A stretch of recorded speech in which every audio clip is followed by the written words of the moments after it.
En fait, le gros souci, je te donne un exemple tout clair. Vous allez voir de quoi je parle.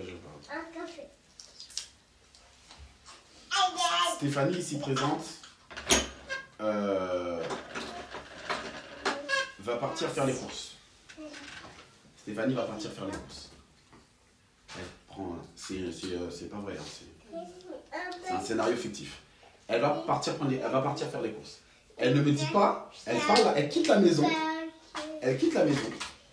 Et elle ne me dit pas qu'elle va faire les courses.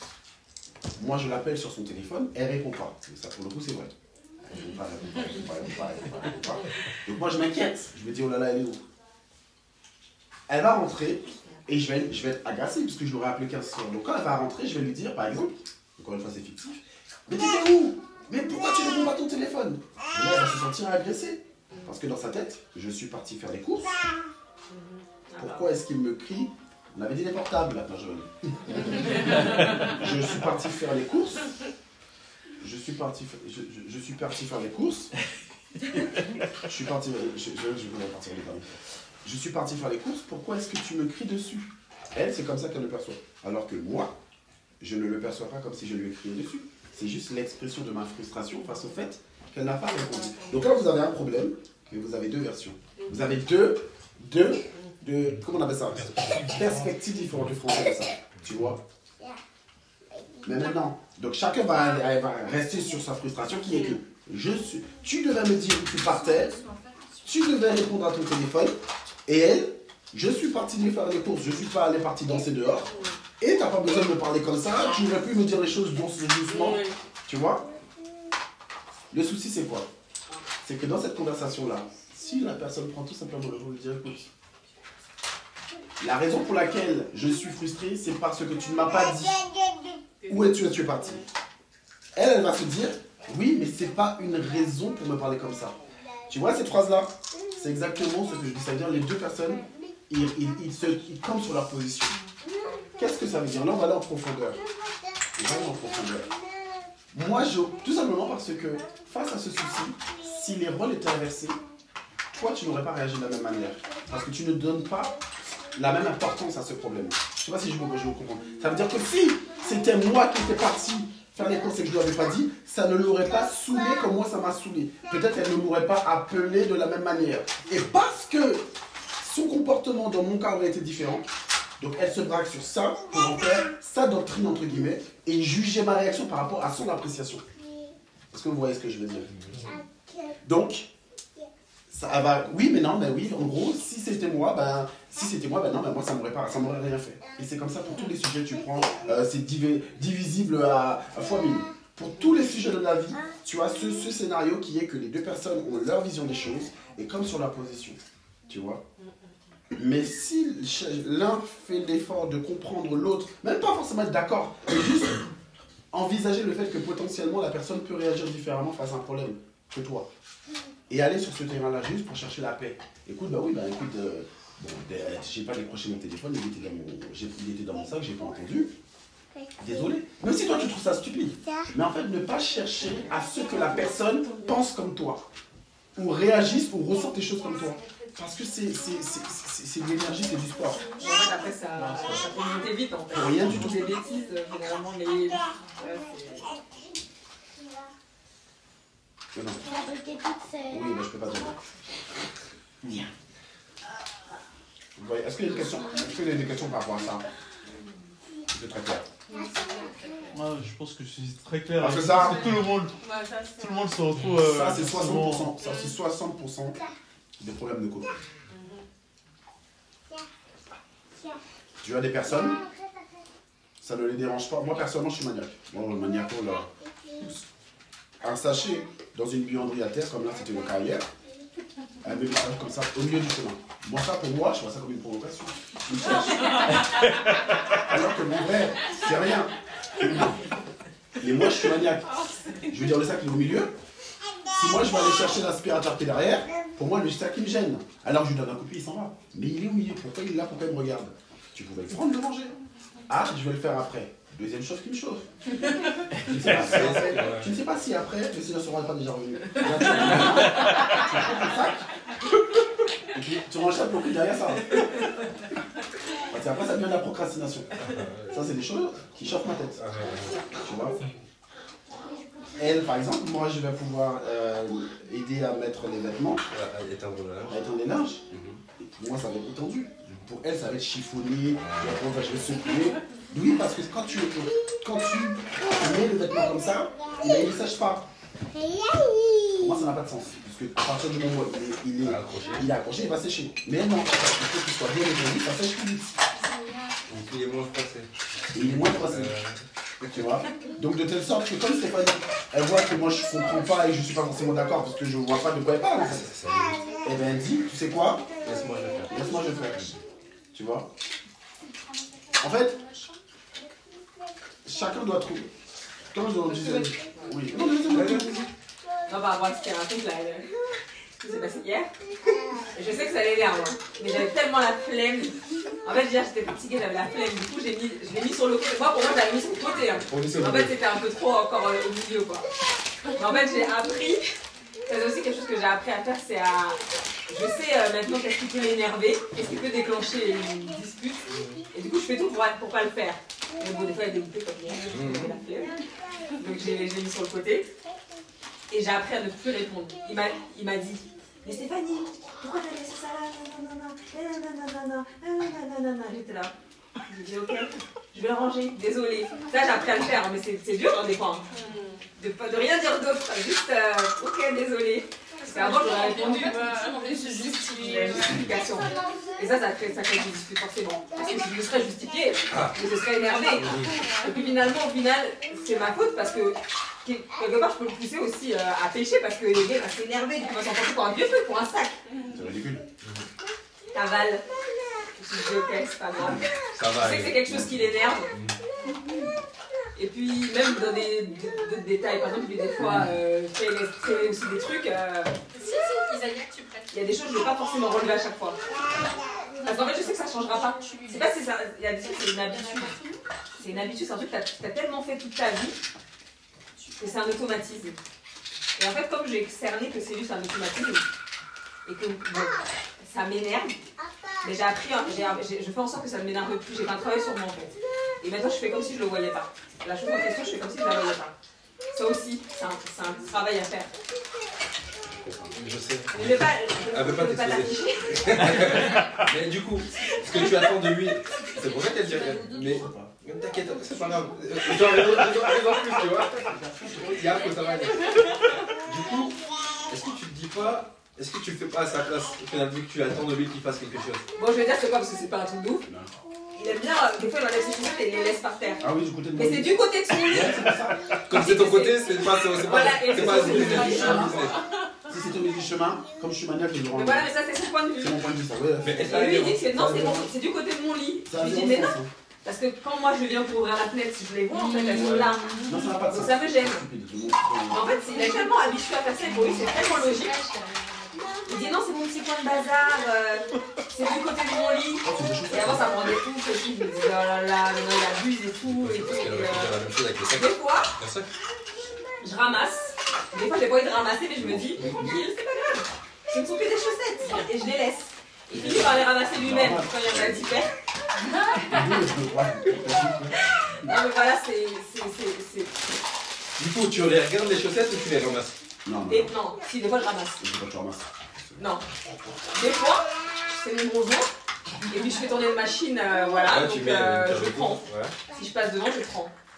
Mais quand j'ai pas envie, je le fais pas. Mais, c'est pas grave. Okay. C'est que des chaussettes. Ok, je laisse, ok, c'est pas grave. C'est pas quelque chose qui va me... Enfin, je veux dire, c'est pas vital, c'est pas, tu vois. Je me dis tranquille. Je sais que lui aussi, des fois, il prend sur lui. Combien de fois je laisse les placards ouverts, il déteste ça. Non, t'as fait beaucoup d'efforts. On venait de se marier, Seigneur. Oh là là, ça, le jour va pas durer. Si c'est pour faire ça, on va pas durer. Elle laisse les trucs ouverts, genre, elle ouvre, elle prend ses affaires de cheveux, et tant que sa coiffure n'est pas finie, le placard, il regarde tout ouvert. Donc, quand tu rentres, c'est escape game. Parce que t'as le placard ouvert, t'as le truc ouvert. Des fois, je me suis déjà cogné dessus, et là, je vois rien du tout. Je sais pas si j'avais ça dans mon envie, mais l'histoire de chaussettes là, le fait que tu laisses tes chaussettes sur le côté et qu'elle, des fois, est-ce que je comprends, c'est toi qui gères tout ce qui est lessive? Ouais. Elle ne veut pas que je touche. Parce que j'ai fait une erreur une fois. Donc du coup, mais tu considères que c'est dans ton rôle de ramasser tes chaussettes ou est-ce que du fait que c'est elle qui fait la machine, c'est dans son rôle du coup en mode c'est pas grave, tu fais la machine, tu les prends et tu... Ah non. En fait, il y a une raison pour laquelle il y a les chaussettes. C'est tout simplement parce qu'en fait, quand je vais dormir, c'est à ce moment que j'enlève mes chaussettes. Et comme le matin, je me lève tôt, très tôt pour aller bosser, les chaussettes, je les vois même pas. Et donc, ça fait ça une journée, 2 journées, donc du fois 3 journées. Et des fois, ça 3 chaussettes. Et quand ça me jette, parce que j'aime pas le truc, là, je les prends, je les mets au sale. Mais il n'a jamais imposé de le ramasser. Et je la pose en jeu. Justement, il me dit, mais laisse. Mais c'est moi plus moi qui, au début, je pétais un câble avec ça. Et puis après, je me suis dit. Donc du coup, vous êtes en mode tu lâches prise et tu Lâcher prise. Merci, c'est ça que j'ai cherché comme mot. Lâcher prise. Ça, c'est important. De lâcher prise. C'est dur, hein. C'est très difficile. En fait, soit tu lâches prise, très difficile. ou soit tu t'assois et vous dis, ok, moi je fais cet effort. En fait, c'est comme, tu sais, on va faire du sport tous les deux, et puis vas-y, c'est quoi, on va faire des pompes, on va faire comme ça. C'est-à-dire que pour y arriver, on va le faire à deux. Tu vas prendre un truc qui est difficile pour toi, je vais prendre un truc qui est difficile pour moi, et vas-y, on va se regarder en disant, on va dire, ok, je vais faire des efforts pour ça, même si je trouve ça stupide. Tu vas faire des efforts pour ça, même si tu trouves ça stupide. Et voilà, ça, nous, c'est pas notre technique. Hein. Ouais, c'est Bah, nous, on fait pas trop ça. si. Ah, bah si, quand même. Avec quoi? Parce que. On sait déjà, il y a des trucs que tu trouves insupportables et du coup j'ai fait l'effort de les changer, soit pareil pour moi, mais il y a des choses sur lesquelles, enfin moi personnellement, il y a des choses sur lesquelles je fais l'impasse comme des chaussettes. Je laisse prise, parce que c'est bon, je me dis tranquille, je sais pas que t'as un mystère avec le gars il laisse les chaussettes, c'est bon. Tu vois, après ça a trouvé entre chaque. Et en fait, tout à l'heure, elle parlait de se justifier. Un jour, elle a fait quelque chose, par exemple, tu vois, la cuisine. Moi, je suis quelqu'un, dans ma tête, autrice. Et en fait, un jour, je vais comme ça dans les placards de la cuisine et je vois des bocaux, des trucs en plastique. Moi, je sais pas ranger, dis-le. Je sais pas ranger, je sais pas organiser, je sais pas fort. J'arrive là-bas, j'arrive. Et je vois des bols en plastique. Et j'ouvre un truc et je vois des bols en plastique. Je me suis dit, même cherche. Je me dis, mais non, pourquoi tu ne mets pas les bols en plastique avec les bols en plastique? Pourquoi est-ce qu'il y a une partie là, une partie là-bas? Comme je dis, ça, c'est la méchanceté.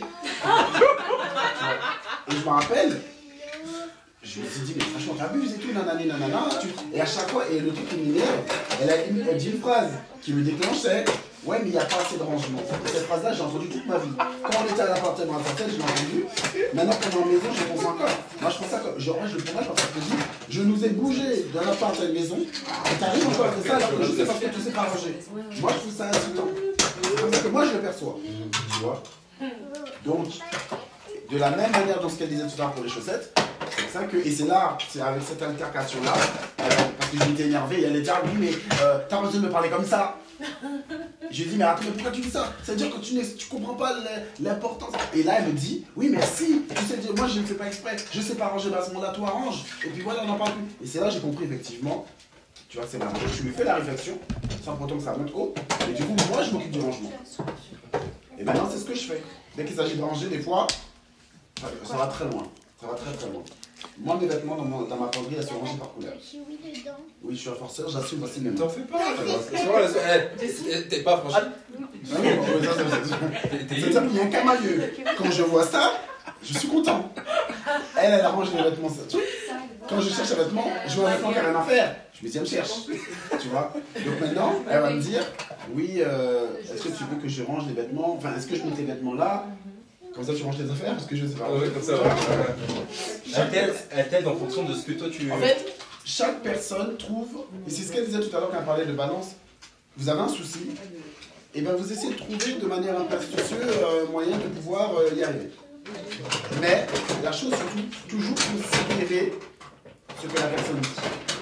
Et c'est ça le souci en fait. Donner de l'importance à ce que la personne dit. Si la personne se plaint, ne pas juste dire oh vas-y c'est encore un truc à faire là-bas, tu vois. Ok, surtout si ça. Considérer, ouais. C'est de la considération. Parce que je pense que tous les jours, bah, ça s'apprend aussi. On le faisait pas et c'est ça aussi, ça peut faire autre chose dans le frigidaire. facilement. Donc ça c'est parce que là c'est bon. Mais par contre, il faut le mélanger et tout. Non, le rôle. Ouais. Donc parle non. Après, moi, je sais pas si j'ai assez. Mais avant parle. Est-ce que c'est bon sur cet aspect-là? Parce que ça c'est très important. Cet aspect-là c'est vraiment très important de prendre le temps et puis de discuter. Mais même dans la discussion, d'être ouvert à ce que l'autre a proposé. De ne pas, parce qu'elle disait tout à l'heure, chacun vient avec son éducation. Par exemple, moi, ma mère, elle nous a toujours appris à tout faire. Donc moi, je sais cuisiner, on est 3 garçons, on pourra faire beaucoup. Sauf que ma mère, c'est qu'elle a fait comme moi tout l'électrique. Donc elle prépare les repas toute la semaine. Donc j'ai l'enseignement qu'elle m'a donné et j'ai l'enseignement que j'ai vu, que j'ai appris à travers sa vie. Et inconsciemment, lorsque tu rentres dans le mariage, tu t'attends à ce que ta femme fasse la même chose. Et elle se mettait cette pression-là, et c'est pour ça que pendant longtemps, elle a fait un burn-out. Ça, c'était jusqu'à ce que lui naisse, le deuxième. Parce qu'elle essayait justement de suivre le canal, parce qu'elle voyait que moi, entre guillemets, c'était le standard que j'avais. Mais tout ça, c'est du langage non verbal. Hein. Et quand elle a vu qu'en fait, c'était moi, je pensais que c'est ce que t'attendais, alors que... Alors que pas du tout, je ne lui ai jamais demandé, mais par mon comportement, peut-être, c'est ce qu'elle a traduit, tu vois. Donc elle n'avait pas non plus forcément très tort. Et du coup, c'est pour ça qu'elle dit ça, que moi, l'enseignement, ce que j'ai compris, c'est qu'il faut avoir l'équilibre. Parce que c'est ce qui l'a pas détruite, mais c'est ce qui l'a le plus affecté dans une relation. C'est le fait qu'elle essayait de suivre un modèle qui ne lui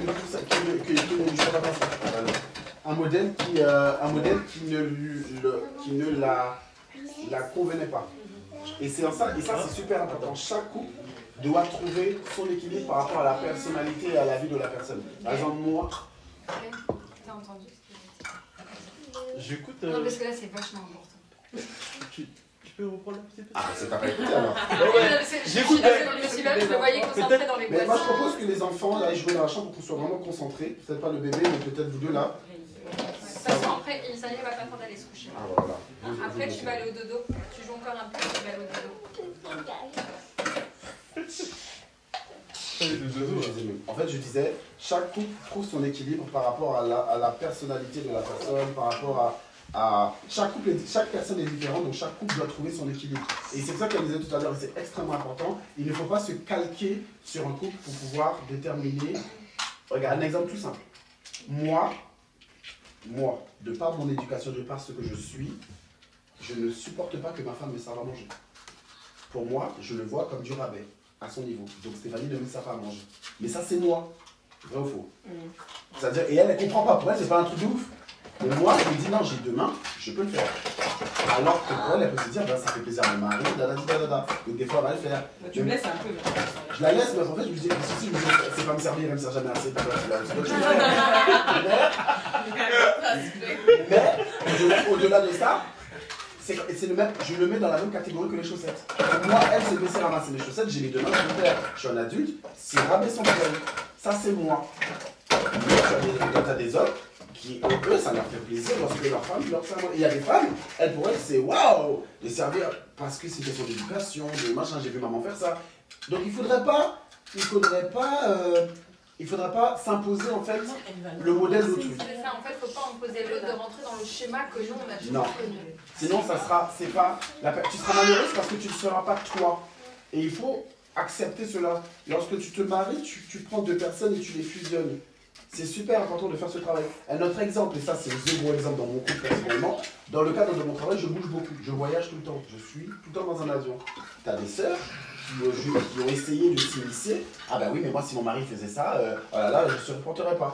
Donc elles viennent imposer leur manière sur mon couple, alors que elles, Moi, c'est vrai qu'au début, ça m'a perturbé un peu. Ça a vraiment perturbé. J'ai accepté cette parole dans mon cœur. Parce que moi, au début, j'étais ok, en fait, ça m'a jamais... Je savais depuis le départ, en fait. Elle m'a connu comme ça. Je pense que de toute façon, le Seigneur nous a mis ensemble parce que, justement, il va pas mettre quelqu'un qui supportera pas ça. Enfin, voilà. Et ouais, c'est les oreilles, là. Et je vais aller très loin. Si elle n'était pas comme ça, on serait même pas ensemble. Parce que pour moi, c'est un deal breaker. Tout ce qui est jalousie, susceptibilité et ce truc-là, peace out. Peace out. Parce que pour moi, c'est vital. Je te disais tout à l'heure, il faut que tu saches ce qui te rend heureux. Il faut que tu saches ce qui te rend heureux. Pourquoi? Parce que si tu sais ce qui te rend heureux, tu sauras l'apporter sur la table. Et on gagne un tour. Moi, ce qui me rend heureux, quand je pète les plombs, c'est de voyager. C'est ce qui me rend heureux. Et comme je le sais, parce que je suis en phase avec moi-même, elle l'a vu, elle l'a accepté comme ça. C'est pour cela qu'il n'y a pas d'à-coup, en fait. Parce que si jamais elle m'étouffait, elle me disait non, je suis en train de mourir. Mais vraiment, tu vois. De la même manière, tu as des femmes, tu as des hommes qui aiment, par exemple, je sais pas moi, qui sont casanières. Et il y en a qui sont casaniers, il y en a qui trouvent leur bonheur dans le fait d'être casanier. Et bien ça aussi, ça se respecte. Mais il faut que la personne soit capable de l'exprimer pour pouvoir maintenant accorder le violon avec la personne. Tu vois? C'est aussi important en tant que casanier de se dire, écoute, ma femme, elle aime bouger un peu quand même, je vais la faire sortir un peu. Pourquoi c'est toi qui es casanier? T'es casanier. Hein? T'es casanier ou casanier? Oui et non. Ah, si, il n'y a pas de. Je crois que je vais apprendre là. Non, mais en fait, il faut vraiment comprendre le nombre d'histoires. Bah, après, vous... Non, mais t'aimes ton cocon, t'aimes rester tranquillement sur ton canapé quand t'es en week-end, ou t'aimes profiter de ton week-end sur ton canapé. Oui, tranquillement. mais oui et non. Pourquoi je dis oui et non? C'est en fonction de la situation. S'il faut voir de comment j'ai toujours vécu, je te dirais non. Bon, maintenant, si, parce que... Regarde, stop, je peux arrêter là. Ok, allez, juste arrêter là. Tu vois ce que c'est, tu as vu? C'est exactement ce que je disais tout à l'heure. Regarde, écoute bien, tu l'aimes. Mets ton corps bien. Parce que là, on est dans une conversation très intéressante. Vous avez suivi ou pas? Regarde bien. Il te dit que non, pas par rapport à ce que tu regardes. Ça veut dire que là, il est en train de donner, de mesurer par rapport à son appréciation à lui. Mais son appréciation à lui n'a rien à voir avec l'appréciation de elle. Et ce qui compte, puisque c'est un échange, c'est son appréciation à elle. Tu penses que peut-être, oui, ben non, là je suis pas cassé, mais si elle te le dit, eh ben c'est que c'est elle qui a raison. Pourquoi? Parce que c'est elle qui te voit. Et comme c'est un échange, enfin c'est un... C'est un... Bah, vous êtes en train d'essayer d'accorder vos violons, tu dois te fier à ce standard à elle. Je sais pas si tu vois ce que je veux dire. Ouais, je vois. Je vais te donner un exemple. Je vais dire, ok Stéphanie, aujourd'hui j'ai passé le balai dans la maison. Ou j'ai passé le balai dans la chambre. Elle va me dire, mais oui, mais Jessie, il y a d'autres choses à faire dans la maison. Moi, dans mon appréciation personnelle, je vais me dire, bah oui, mais j'ai fait un truc de ouf. Parce que quand j'ai grandi, j'ai jamais rien fait. Sauf que dans le couple, la moitié avec lequel, le standard, il est beaucoup plus haut. C'est-à-dire que pour pouvoir avoir le juste milieu, il va falloir que tu fasses plus d'efforts pour atteindre ce milieu-là. Et c'est pour ça que je disais tout à l'heure, ça se joue à tous les niveaux. C'est dans tout le domaine. C'est pour cela qu'il faut être à l'écoute. Quand une personne te dit, tu es tel, tu es comme ça, ah ben non, machin, parce que oui, machin, parce que attends, ma soeur elle est pire. Oui, mais ta soeur Ah est non, pire. c'est pas dans ce sens. Attends, je sais pas ce que je dis. Mais c'est le même procédé en fait. Tu vois. Là, pour prendre l'exemple, elle te dit qu'elle trouve que tu es casanier. Si elle te le dit, je te dis, je te parle par elle parce que ça peut être sa frustration à elle par rapport à son besoin d'aller voir ailleurs, de pouvoir bouger un peu en famille, de pouvoir développer. Rappelle-toi, le couple c'est un investissement. Donc quand tu es à l'écoute de la personne te dit, ben non, mais t'es trop casanier, je voudrais qu'on bouge plus, même si pour toi, ta propre appréciation, ben non, je ne suis pas casanier, mais dans ton intérêt, dans ta volonté d'investir dans ton couple, et ben tu vas te fier à ce qu'elle te dit. C'est comme ça qu'on avance. Et c'est ce que le Seigneur nous demande, et c'est pour ça que le Seigneur nous met ensemble, pour pouvoir justement, devenir meilleur. Et c'est pour ça que je disais tout à l'heure, ça touche tous les niveaux. Je ne suis pas prof, je levais la main. Non, mais c'était juste pour pas te couper trop. Non, j'ai fini, moi. Non, parce que c'est ce que je voulais dire, c'est que ça peut être un tue l'amour, entre guillemets, dans le sens où, effectivement, si elle a un besoin auquel tu ne réponds pas, et vice-versa, que toi tu as un besoin auquel elle ne répond pas, ça peut être des trucs, là ça peut être les sorties, ça peut être les cadeaux. Moi j'aime les fleurs, et lui il fait jamais, je lui ai déjà dit plusieurs fois, c'est un exemple, hein. J'aime les fleurs, beaucoup les fleurs, et j'ai déjà dit plusieurs fois d'une manière ou d'une autre, et qu'à chaque fois qu'il peut avoir l'occasion de m'offrir des fleurs, il m'offre jamais des fleurs, il m'offre, je sais pas, un truc HS qui m'intéresse pas. Tu vois, je vais me dire, mais le gars quand même quoi, chaque fois je lui fais comprendre que j'aime les fleurs, comme j'aime jamais les fleurs, tu vois. Je veux dire, il m'écoute pas, il m'aime pas, ça peut aller loin après, même si toutes les femmes, il m'aime pas, il m'écoute pas, il fait pas attention à moi. Et ça revient au même pour les voyages. Moi, Jessie, depuis le départ, il m'a dit, moi, tu sais, je suis quelqu'un, il aime redécouvrir les cultures, il aime, voilà, c'est pas un péché. C'est un hobby, c'est quelque chose qu'il aime faire. Moi, ça peut être, je sais pas, moi ça peut être tout autre chose, sortir sur Paris, faire des sorties culturelles par exemple. Mais si moi il me bloque, à chaque fois que je lui demande de faire une sortie, il me dit, ah bah non, ah moi ce jour j'ai un truc à faire. Ok, la fois d'après, ah j'aimerais bien faire une sortie, aller au musée. Ah bah non. Tu vois, il fait pas l'effort d'investir, bah, comme il dit dans le couple, c'est de faire l'effort de se dire, bon bah là vas-y, on a besoin, ça fait longtemps qu'elle m'en parle, je vais prendre le temps. Je vais caler ce jour-là, je vais la laisser aller faire ses trucs.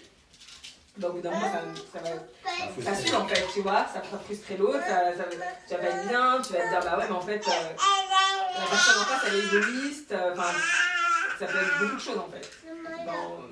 Bah, quelque part, je pense que si c'est de l'égoïsme. Quand tu prends pas. C'est du manque de considération des personnes de l'autre. Ouais, bon, après, c'est de l'égoïsme. Après, ça peut peut-être être, oulala, pourquoi tous ces grands mots? Mais sur la longue, c'est éreintant. C'est comme ça que la personne, elle peut le ressentir.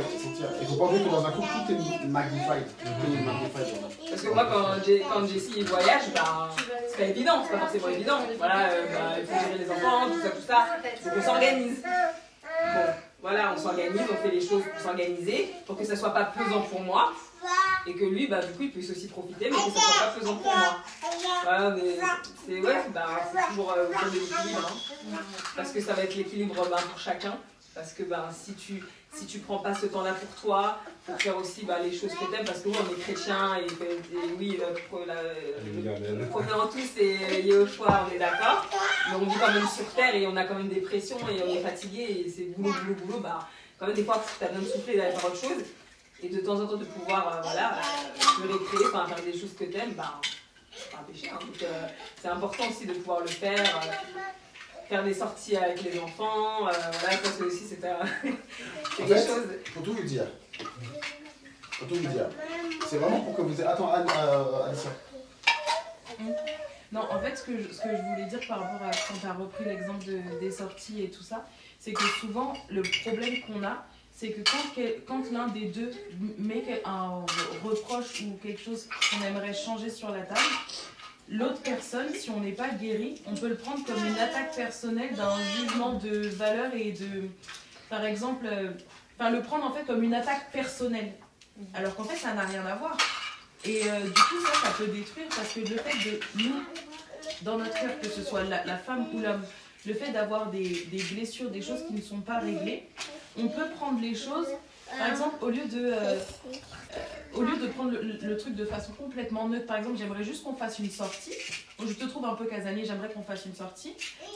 Ouais, mais moi, du coup, exactement ce qui s'est passé. Non, mais en vrai, c'est pas trop ça, c'est pas trop ci, c'est pas trop ça. En fait, on se sent jugé dans notre valeur, alors que c'est pas du tout ce qui est mis en évidence et ce qui est dit en face.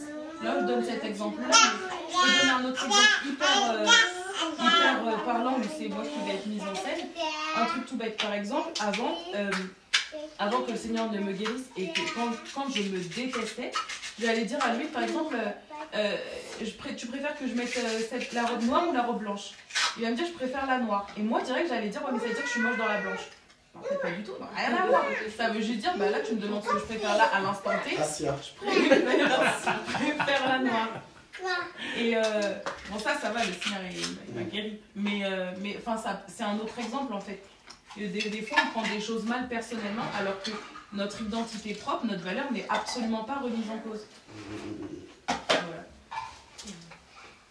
En fait, moi, on disait tout à l'heure que lorsque une personne rentre dans le couple, il y a l'éducation, il y a la vie, il y a tout ce que la personne a vécu, c'est tout ça qui forge ce que la personne est. Ce que la personne est, c'est ce qui rentre dans le mariage.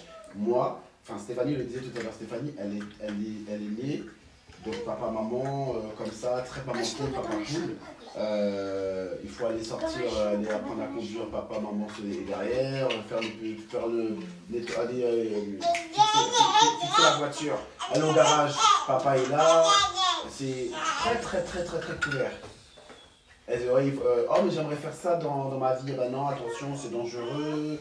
Tout ça. Donc vraiment garder, tu vois, de telle sorte que la peur de l'inconnu, je vais pas trop oser, beaucoup de peurs négatives, mais je sais pas si je vais pouvoir le faire. Alors que moi en face, 50 ans, on va vivre au bled tout seul. Tu vois, 18 ans, j'habitais déjà tout seul au Canada. De par ma vie, très jeune, j'étais un électrolibre. Tu vois, très jeune, j'étais Très indépendant.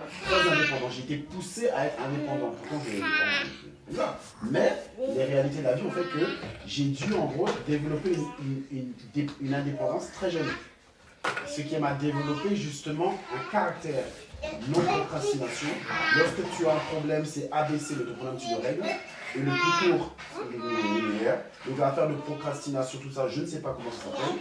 Je ne sais pas comment ça s'appelle. J'ai quelque chose à te dire, je te le dis, parce que j'estime que dans les relations, bah c'est ce qui compte en fait. Parle-moi français, je te réponds en français, puis comme ça on avance ensemble. Voilà. Tout ça, c'est l'histoire de ma vie en fait. Donc quand tu rentres dedans, tu as madame, papa, maman, poule, et toi qui es fou là, tu vois. Donc en fait, ça fait que elle, qui a eu cette éducation très famille, très, on est ensemble dans les 4 murs, mais on est ensemble, la chaleur de la famille, et moi très dans ma bulle, puisque du coup, indépendant. Donc du coup, moi, là où je me dis, ben non, on est en famille, ben elle va me dire, ben non, là, t'es dans ta bulle. Parce que, je sais pas, on est là, mais, je sais pas, on fait rien, pas de complicité. Alors moi, je me dis, mais attends, on va encore rigoler, c'est pas suffisant. Oui, mais non, on fait rien avec les enfants et tout. Je fais une petite balade sur Paris, alors que pour moi, dès qu'on a du temps, on prend un avion, on traverse l'océan, alors que non, une petite balade sur Paris, viens, on va dormir dans un arbre, des trucs chelous, tu vois. Je dis, mais elle veut quoi celle-là? Je dis, mais elle veut quoi celle-là? On est dans les arbres, c'est quoi? Tu vois, et donc en fait, on rentre dans. Et c'est uniquement, comme je le disais tout à l'heure, l'investissement, prendre en compte. Tu vois, c'est super important parce que j'ai toujours dit, et je le dirai toujours, lorsque tu vois la personne avec qui tu es marié, il faut que cette personne te donne envie de servir le Seigneur. Et vice versa. Si on n'est pas là, c'est que votre couple, you're not making the cut. C'est que vous n'êtes pas, c'est pas bon. Et la deuxième chose, et ça, là c'était trop mignon parce qu'on a fêté notre 10 ans de mariage récemment en juillet, donc du coup, hôtel d'Ornard. Elle a entendu. J'ai entendu. On avait parlé il y a longtemps. Elle m'avait dit, mais j'étais pas venu sur le truc, donc je... Bon, parenthèse, t'as kiffé ou pas? Bon, j'étais avec elle, elle était heureuse, honnêtement, c'est ça. Non, c'était bien. Non, parce qu'au début, quand je l'avais dit ça, il m'avait dit bah, ce qu'il a dit. Pourquoi les arbres, c'est juste. Je peux dormir à terre, je peux dormir à la hauteur. En plus, j'ai payé, ça va pas. Bref, mais au final, ça s'est bien passé, c'était cool, tu vois. Et puis elle était contente. En vrai, c'est ça, tu la vois contente. C'est ça aussi la spécificité des hommes. Quand tu vois ta femme heureuse, ça te rend heureux. Tu vois. Ça aussi, il faut qu'on en parle, on va en parler tout à l'heure. Les hommes voulants. Et en fait, pourquoi je disais ça? C'est parce qu'au final, chacun fait un pas vers l'autre, chacun fait un pas vers elle, et tout dans une situation. Et donc, en gros, avant de comprendre tout ça, non, je ne sais pas ce que je disais. Je disais, pour s'assurer que ton couple il a réussi, c'est que si aujourd'hui on te redonnait la possibilité de recommencer à zéro et de rechoisir que tu es la même personne, si tu n'es pas là, c'est qu'il faut vraiment revoir ton mariage. Vraiment. Et justement, je lui disais ça, je lui disais, on faisait le point avec Steph et je lui disais, si je me sens, franchement, je te choisis. Pourquoi? Parce que ça, bon délire et tout. Et tu ne vois même plus les défauts, tu vois juste ce qui te fait kiffer. Et ça, c'est beau. Et ça, il y a la présence du Seigneur. Et quand les gens, parce que ça transpire, un couple qui est uni, ça se ressent. Tu rentres dans leur maison, il y a la paix. Et tu n'as même pas besoin de parler du Seigneur, mais automatiquement, ils vont se sentir. Donc ça veut dire que derrière, il y a une œuvre spirituelle. C'est pour ça que je disais tout à l'heure, c'est un investissement. Que toi tu me rends heureuse et que moi je te rends heureux, mais derrière il y a aussi le Seigneur, pour que le nom du Seigneur soit glorifié. Donc c'est pas parce qu'il y a énormément de couples qui font semblant. Tu vois dans les réunions, il y a beaucoup de femmes qui sont malheureuses, beaucoup d'hommes qui sont malheureux. Énormément. Et c'est pas normal. C'est pas normal. Aujourd'hui, avec le renouveau que le Seigneur a permis dans mon couple, je réalise que le mariage c'est un miracle. C'est une source de bénédiction. Tu vois, quand je dis à ma femme, je dis, oh, bébé, j'ai un petit message, je vais rentrer chez moi, je vais être content. Tu vas prendre sa tête, faire comme ça, tu vois. On s'embête, tu vois. Par exemple, aussi une chose, Stéphanie, et là je vais aider le Seigneur parce que Stéphanie c'est quelqu'un qui ne communiquait pas. Quand je te dis communiquer pas, tu vois, Rocher par plus qu'elle. C'était terrible. Elle ne communiquait pas, tu vois. Jusqu'à aujourd'hui, il y a quelques. Mais elle a fait énormément d'efforts. Et tout à l'heure, par exemple, pour prendre l'exemple tout à l'heure, je sais plus, j'étais énervé par rapport à l'arrêt cause d'elle là. Elle a fait une dinguerie à mon goût. Et puis même toujours fatigué, tout ça, fatigué, nanana. Et Stéphanie m'a posé une question et je lui ai parlé un peu sèchement. Et j'ai même pas réalisé. Et c'est quand je suis monté par la tête, elle me dit, elle me regarde, je la regarde, elle me dit tout à l'heure, je t'ai dit ça, t'avais pas besoin de me parler comme ça. Non, je t'ai pas dit comme ça. Ouais, c'est bon en plus. Elle dit très calmement. Si je te l'avais dit comme ça, je pense que t'aurais réagi. Elle l'a dit très calmement, elle m'a dit ouais tout à l'heure et tout. Tout à l'heure, je t'ai parlé, tu m'as répondu sèchement. Tu m'as répondu sèchement. Et moi je l'arrête, je lui dis de quoi tu parles et tout. Et après elle m'a dit, j'ai dit ah, effectivement. Donc là on attrape son cœur, hein, ce mouvement. Je dis ah bah franchement je te demande pas. J'ai revu la scène mais j'ai pas réalisé. Mais je dis, je te demande pardon. Et ben, tu vois ça, avant elle ne le faisait pas. Là où elle était blessée, elle trouvait que je l'avais mal parlé, elle disait rien et elle gardait ça. Elle gardait. Et là, pour certaines personnes, ils gardent, ils explosent. Elle, non. Elle garde, et elle s'éteint. Comme une huître. La meuf, elle est là, mais elle n'est pas là. Tu vois. Elle devient limite frigide. Tu vois, tu comprends pas, t'es là, machin. En fait, et c'est quand tu arrives à la faire parler, quand tu investis 30 minutes de ta vie pour aller laisser lui sortir un mot de sa bouche, elle va te dire, bah oui, mais à tel moment, tel moment. Tu dis, mais tu pouvais pas me dire ça avant? Surtout moi, tu sais que je suis dans la communication, je valorise la communication. Tu peux me le dire. Et ça, c'est un travail qu'elle a fait. Donc aujourd'hui, quand elle va me le dire, je suis obligé d'écouter, parce que c'est... Elle fait des efforts. Et quand je dis, ah, vas-y, je te demande pardon et tout, tu me pardonnes? Elle m'a dit, bah oui, tu vois, et on passe à autre chose. Alors qu'en vrai, j'avais pas du tout envie, mais ça l'a fait mal. Bah, je t'excuse, parce qu'en vrai, si elle te l'avait fait, après ce qu'on a dit, on inverse. Ça ne pas plus.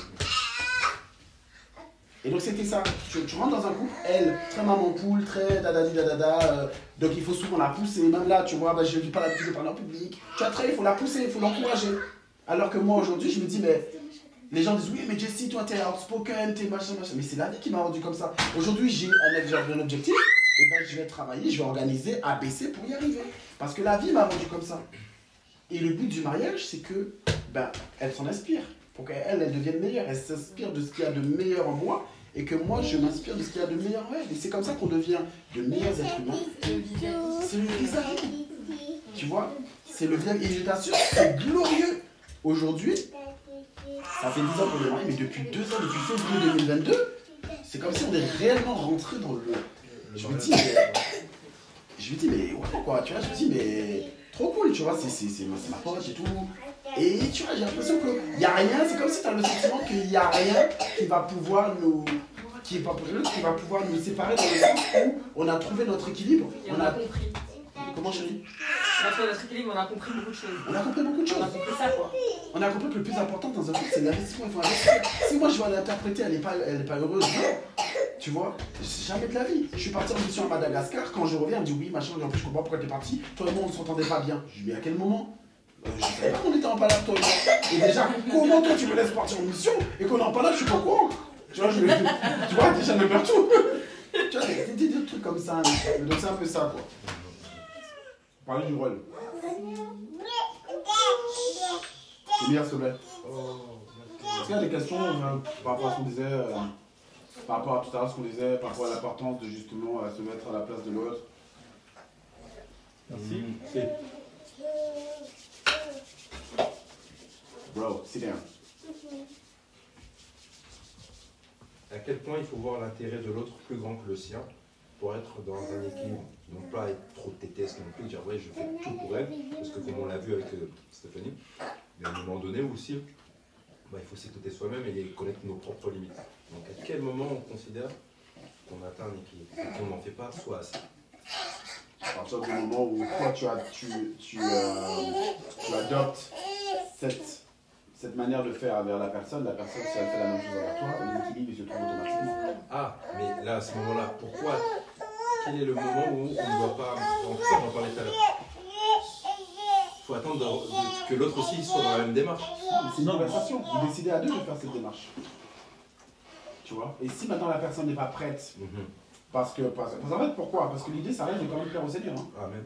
Donc si la personne en face n'est pas convertie, bah, tu adoptes la démarche envers la personne et tu continues à prier pour elle, parce que là le but c'est que la personne du coup soit touchée par le Seigneur.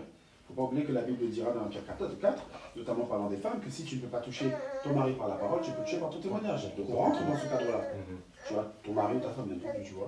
Donc là, on rentre dans ce cadre-là. Mais à partir du moment où c'est un couple chrétien, on est censé avoir la même vision des choses, qui est que le Seigneur soit glorifié dans le couple. Donc chacun doit mettre la main à la pâte de la même manière. C'est pour ça qu'il faut en parler et prendre la décision ensemble de faire un pas vers l'autre. Il atteint de trouver son équilibre. Mais moi, la chose sur laquelle je voudrais vraiment insister, quand les gens rentrent dans le mariage, réglez vos vies. Il faut régler sa vie. Si tu sais qu'il y a des choses, des non-dits, des problèmes de pardon, des problèmes de je suis fâché pour mon papa, ma maman, il y aura forcément un impact dans le couple. Donc, il ne faut pas traîner ça dans le couple. Ça, par contre, c'est le truc. Voilà, il y a... Non, j'ai juste les sorties du coin. Il sort de où le chat? Il est où le Tu sais que ça fait déjà qu'on est là. Il était dans la chambre d'avant. Là, je l'ai sorti parce que Je sais qu'il est encore là en mode. Mais il est sorti de. Ah, il est passé comme ça, il est passé par là. Il a un bon pelage. Il était dans la fenêtre avec lui. non, je l'ai sorti. J'ai goûté d'un vrai. Les chasser. Le petit, elle a rien fait. Donc voilà. Mais lui, il est heureux de pouvoir sortir. Est-ce que J'aime bien tu veux voir rajouter quelque les chose? chats. Est-ce que tu veux rajouter quelque chose? Ah ouais. Tu prends? Maintenant, pour répondre à ta question, Anaïs, par rapport au rôle, la Bible dit que l'homme est la tête de la femme. Que le Christ, Machia, est la tête de l'homme et l'homme est la tête de la femme, selon Corinthiens 11. C'est un peu comme ça. La tête, en grec, c'est képhale. Ce qui veut dire toi, je parle de toi. Ça veut dire que le mari est le toit de sa famille. Et c'est vraiment important de comprendre quel est le rôle de chacun dans le couple, parce qu'il y a des réalités spirituelles il y a des réalités spirituelles qui sont derrière cela. Je m'explique. Va un peu là-bas. Ok. Si ma femme est possédée par des démons, si moi, je prie pour sa délivrance, j'ai envie de te dire, les démons vont partir beaucoup plus vite, entre guillemets, que si quelqu'un d'autre prie pour elle. Pourquoi? Parce qu'il y a une autorité qui va avec mon rôle de mari. C'est très biblique, tu vois. De la même manière que si là, aujourd'hui, je me méconduis, j'ouvre des portes dans la vie de mes enfants, j'expose ma famille en fait. Pourquoi? Parce que je suis la porte d'entrée de ma famille. Si mes enfants sont persécutés, en tant que père de famille, si je proclame l'autorité que le Seigneur m'a donnée, c'est-à-dire Seigneur, tu m'as confié ces enfants, alors je déclare des paroles sur leur vie, la vie de mes enfants, il y aura un impact spirituel qui est lié à l'autorité que le Seigneur m'a donnée à travers le mariage. Tu vois. Donc voilà. En tant que tête, ben, tu es le visionnaire, entre guillemets, parce que c'est toi qui as les yeux en tant que tête. Tu es le capitaine du bateau, en tant qu'homme. C'est pour ça que c'est important en tant qu'homme. Tu as des hommes qui sont beaucoup plus réservés que les femmes. Des femmes qui sont plus outspoken, qui sont plus pragmatiques, pratiques. Mais il faudrait que ces femmes-là, justement, aient bien conscience de ce rôle pour ne pas, justement, empiéter sur le rôle du mari et de se faire là, de se mettre dans une position un peu jézabélique, tu vois. Mais vraiment aider et pousser le mari à prendre sa place. Après, c'est pas forcément lié. Tu as des maris qui sont beaucoup plus réservés. Ça, c'est souvent, quand tu regardes dans le passé de ces hommes-là, c'était des fils à maman. Ils sont très réservés, ils ont peur de se prononcer, de prendre des initiatives. Et bien là, il faut que la femme, justement, encourage le mari. Et là, on va maintenant rentrer dans la deuxième chose. On en parlera tout à l'heure par rapport aux attentes l'un envers l'autre. Parce qu'on n'est pas fait de la même manière. Donc ça, c'est le rôle du mari. Le rôle du mari, c'est il doit être exemplaire, il faut qu'il soit un modèle. C'est lui qui dirige la rythmique, en gros. C'est lui qui est le chef, le capitaine du bateau. Le rôle de la femme, c'est là on nous parle de poutre, c'est le soutien du mari. Et sans une femme si un homme a besoin d'une femme, un homme a besoin de soutien. Tu peux dire tout ce que tu veux, l'homme peut avoir n'importe quelle position, mais tu verras que derrière un homme, il y a toujours une femme, que ce soit sa mère ou... il y a toujours quelqu'un qui soutient, c'est souvent une femme. Les femmes soutiennent, regardez au choix, c'était les femmes qui le soutenaient. C'est dans la nature de la femme. La femme est un soutien terrible. Et le problème, c'est que les femmes, souvent, ne connaissent pas leur rôle. Je donne un exemple. Beaucoup de fois, Stéphanie, elle me dit, oui, mais je ne sais pas ce que le Seigneur attend de moi. Je ne sais pas ce que le Seigneur attend de moi. Elle se frustre très, comme ça. Je ne sais pas ce que le Seigneur attend de moi. J'ai l'impression que je ne fais rien pour le Seigneur et tout. Mais souvent, je disais, mais le Seigneur nous a donné 3 enfants. Le fait que, parce que c'est moi qui peux souvent à la maison avec eux, l'éducation que tu leur donnes, tu prépares des serviteurs du Seigneur. Et moi-même, ce que je le suis à travers toi, parce que tu pries pour moi. Tu vois, pendant des années, Stéphanie, elle n'avait pas compris ce rôle-là. Donc, elle négligeait la prière pour moi lorsque j'étais, comme je suis un peu, je donne l'apparence, pas de l'apparence, mais genre, je suis tellement à ma bouche là, tu vois. Donc, c'est comme si, en fait, elle m'a jamais vraiment vu dans un état de faiblesse, en fait. Donc, lorsque j'ai eu des moments de faiblesse, elle ne savait pas forcément comment réagir, tu vois. Donc, voilà. Et ça, pendant longtemps. Et je lui disais souvent, mais regarde, des frères et sœurs qui sortent de loin, des hommes et des femmes, des frères et des sœurs, savent comment me soutenir. Pourquoi toi qui es mon épouse, tu ne sais pas? Et avec le temps et tout, elle a compris, là, vraiment, elle rentre réellement dans son rôle. Et moi, je ressens ce soutien-là. Et ça me pousse à aller de l'avant, parce qu'elle m'encourage. Elle va me donner des conseils. elle va prier pour moi. Je sens qu'elle prend cela à cœur. Des fois, elle va poser la main. J'aime pas trop ça, mais elle va taper mon crâne comme ça, tu vois. Et tout ça. Et ben ça, tu te sens, en tant qu'homme, tu te sens, like, comment on dit ça en français? Cajolé, en fait, secure. Tu vois, tu te sens secure. Et la seule chose que tu as envie, c'est qu'elle soit fière de toi. C'est ce que ça procure. S'il y a des automatismes qui sont comme ça, une femme qui se sent aimée, automatiquement elle va vouloir se soumettre à son mari. C'est comme ça, parce que la femme est faite comme ça. Une femme a besoin parce que c'est ce que la Bible dit, que la femme qui est célibataire au service du Seigneur, la femme mariée, elle est au service de son mari. C'est comme ça. Une femme qui est heureuse, épanouie, tout ce qu'elle va vouloir faire, c'est faire plaisir à son mari. Je veux juste éteindre le gaz, je crois que je l'ai Ah ouais. Ah, je crois que tu l'as éteint tout à l'heure, tu avais dit que pas trop. Oui, mais vu que quand, pendant le temps break, ouais, du coup, je l'ai rallumé un petit peu. Ouais. Ah. Et donc, donc voilà, donc, le rôle de la femme, c'est vraiment le soutien. Gianni, tu as quelque chose à dire par rapport à ça? Tu peux dire bon, hein, si tu peux. Non, peut-être après. Non, voilà, donc voilà, le rôle de la femme, le soutien. L'homme sans la femme, l'homme sans la femme n'est rien, clairement. Et moi, je me suis marié très tôt, je me suis retrouvé dans le mariage, clairement, je sais même pas si ça arrivait tellement vite, je sais pas. Il n'y a pas eu tous ces trucs-là, oui, le Seigneur m'a dit, enfin, flemme, hein, on l'a compris. De toute façon, tous mariés ici. Mais bon, ça s'est fait tellement rapidement, et c'est vrai qu'aujourd'hui, le Seigneur, je vois pourquoi le Seigneur a voulu que je sois marié à elle. Et pourquoi je sois marié. Ça ramène une sorte de stabilité qui fait que tu es efficace. Maintenant pour l'œuvre et pour dehors.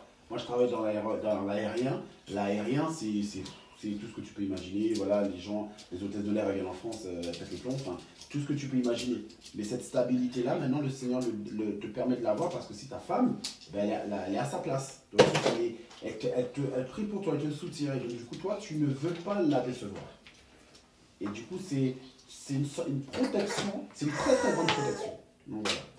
Et quelque chose à dire par rapport à ça? Une question? Le rôle? Moi j'ai une question. Oui, vas-y, Sista. Donc on parle du rôle de la femme et du rôle de l'homme. Mais si l'une des deux personnes n'a pas ce rôle, l'autre obligatoirement il est bancal. C'est ça. Comment on fait à ce moment-là? Eh bien, on est chrétien. C'est pour ça que je parlais tout à l'heure. Puis on est chrétien, on est censé avoir la même vision des choses. Et là, vous vous asseyez. Tu dis à la personne, attrape ton cœur. Elle fait ça, et là, tu lui balances. Moi, je suis pour. Moi, je suis pour. Voilà. Si tu fautes, excuse-moi, là, tu fautes. Moi, je suis pour. Je suis pour. On ne met pas comment on appelle ça, arrondir les angles. Dire pourquoi? Parce qu'il en va de ta survie à toi et de la survie de la famille. Parce que tu sais très bien que s'il ne rentre pas dans son rôle, la famille ne pourra jamais être dans le succès au niveau du Seigneur. Donc, en vue de l'importance du rôle, moi, je ne vais jamais. Jamais. On a cette discussion. Une fois, deux fois, trois fois. Tu sais ce que tu fais? On va jusqu'à 10. Non. Tu fléchis ça, et ça, là, ça part plus que ça. Les genoux. Je vais t'expliquer quelque chose, tu vas comprendre. En février 2022, je pars en mission à Madagascar. Juste pour que tu comprennes. Moi, dans ma vision des choses, il faut que je m'occupe de ma famille. Il faut que je m'occupe de ma femme. Si je pars en mission, il faut que je m'assure que ma femme, voilà, elle soit en galère avec les enfants. Donc, ce que je fais, j'appelle sa sœur. Écoute, Sista, de telle date, je suis pas ici. Donc, viens à la maison et tu restes avec Stéphanie. Donc, ok, donc, elle reste et tout. Et je reviens en France, et Stéphanie, donc fâchée, donc après, comme vous disiez tout à l'heure, elle avait des choses à me dire.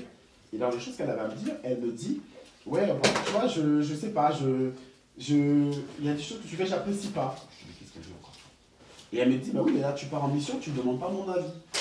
Je commence à, bah oui, mais t'es parti en mission, tu m'as pas demandé mon avis. Et moi, tout de suite, comment je le prends?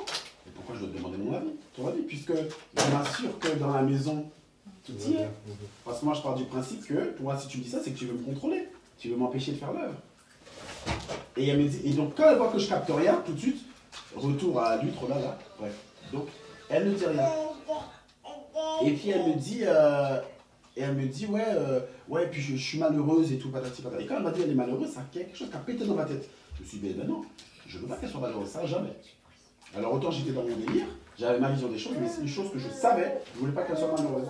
Donc j'ai été me mettre en prière, j'ai dit Seigneur, voilà, il y a ça qui se passe dans mon couple, on ne se comprend pas. Parce que pourtant moi je suis très dans la communication, donc je veux vraiment essayer de l'extirper pour que je puisse comprendre. Sauf que pour moi, je pars en mission, j'ai pas besoin de te poser la question. Ça c'est moi qui pense ça. Et Stéphanie, je lui demandais pourquoi incapable de m'expliquer. Elle me dit écoute, ça fait je te dis souvent, t'écoutes pas. 8.